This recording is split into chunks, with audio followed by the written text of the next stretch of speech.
Hi guys, today we are creating this really soft, warm, toasty makeup look.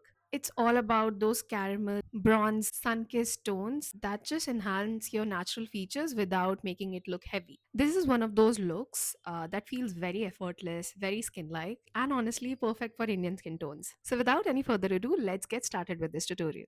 Okay, starting off with a bit of color correction, I'm using an orange corrector under the eyes and around the mouth area to neutralize any darkness. This just helps the base look more even without needing too much product later. Going in with a foundation but keeping the base very light and breathable, you can absolutely use a skin tint here as well. The idea is to let your skin show through. I'm first taking the product on the back of my hand and then applying it with my fingers. This helps me control how much product I'm using, and the warmth of the fingers really helps melt the product into the skin. I'm just taking my time to blend everything in so it looks seamless and skin-like. For blush, I'm going in with a peachy coral tone, something that adds warmth without looking too pink. I like to first work the product on the back of my hand and then pick it up with a brush. This gives a much softer, more diffused application. These warmer peachy tones are what really start creating that toasty effect on the skin. Now I'm going in with a concealer just to softly highlight certain areas of the face. I'm applying a little under the eyes, on the bridge of the nose, and on the chin. I'm not using too much product here. I just want it to sit on the skin and certainly brighten without taking away from the warmth we have already created. I'm blending everything out using a blender, keeping the finish very seamless and skin-like. This also helps everything, especially the blush, look more cohesive on the skin. To lock everything in place, I'm using a loose powder. You can use any powder you have. The technique matters more than the product. I'm taking it on a triangular puff, removing the excess on my hand and then pressing it gently into the skin. Before setting under the eyes, I'm first blending out any creases and then lightly setting it so everything stays smooth. And then just setting the rest of the face to make sure everything is in place. Moving on to the brows, I'm just cleaning them up and setting them in place using a brow gel. I'm not doing anything too structured here, just keeping them soft, natural, and lifted. Moving on to the main part of this look, the bronzer. This is where that soft, toasty warmth really starts to come through. I'm using a powder bronzer and applying it in light layers, focusing on the high points of my face and blending everything upwards. The idea is to create that sun-kissed warmth without making the skin look heavy or muddy. Also, if you have been seeing this look around, this whole toasty makeup trend actually blew up last year, especially around fall. But honestly, this is one of those trends that doesn't need to be seasonal. You can wear this in summers, winters, whenever you want that warm, glowy skin. And this is something I personally love doing. I'm taking a clean brush, picking up a little bit of loose powder, dusting off the excess, and then very softly diffusing the edges of the bronzer and blush. This just melts everything into the skin and makes all the layers look seamless. So when you see the makeup in person, it almost feels like the warmth is coming from within the skin rather than sitting on top of it. After diffusing the bronzer, I'm going back in with a peachy coral toned blush, and I'm using the same brush that we used for bronzer.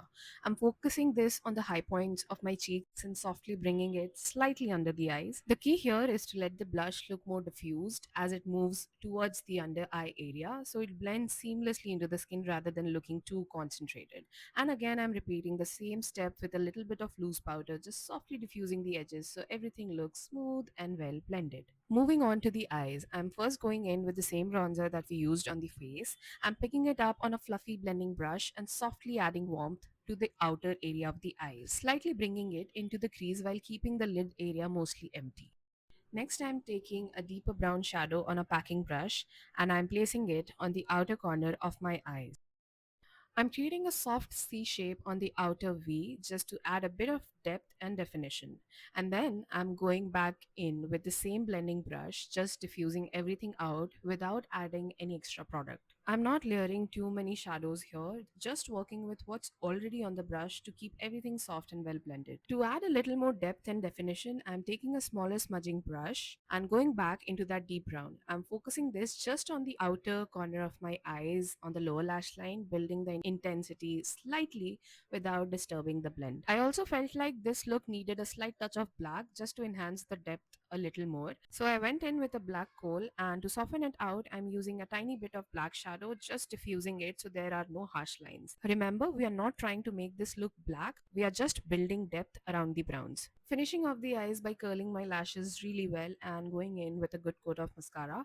I've mentioned this before, taking your time with your lashes can really lift your entire face, so don't rush this step. Moving on to the lips, I'm using a deep brown lip liner and slightly overlining to enhance the shape. I'm taking my time here to really define the lips and softly shade the liner so it doesn't look too harsh. Once I'm done lining my lips, I like to go in with a triangular puff and a bit of loose powder and just clean up the edges. This helps sharpen the lip line and give a really clean, precise finish. It also helps lock the lip liner in place so it does not bleed or move outside the lips. Then going in with a brown lipstick and just applying a light wash of color instead of building it up too much. To create a soft ombre effect, I'm adding a little bit of concealer to the center and blending it out with a bullet pencil brush. I'm also setting that lightly with a bit of loose powder so it stays in place and gives that diffused finish. On top of that, I'm applying a clear gloss just to bring back that hydrated glossy look. Instead of fully rubbing my lips together, I'm just lightly pressing them so the gloss blends without disturbing the base underneath. Once I'm done with the lips, I'm going in with a setting spray just to lock everything in place and melt all the layers together. I like to let it sit and dry. This helps the makeup settle into the skin and look more seamless. After that, I'm going in with a very subtle highlighter. I'm using a clean brush, the same one I used earlier, and just gently tapping it onto the high points of my face. I'm keeping this very soft and controlled, just enough to catch the light without looking too intense. Alright, so this is the final look. Soft, warm, and that perfect toasty glow. This look was everywhere last year, but honestly, it's one of those classics that you can wear anytime. Summers, weddings, evenings, it just works. And I love how it enhances your natural features without ever looking heavy. If you enjoyed this video, let me know what you would like to see next, and I'll see you in my next video. Bye!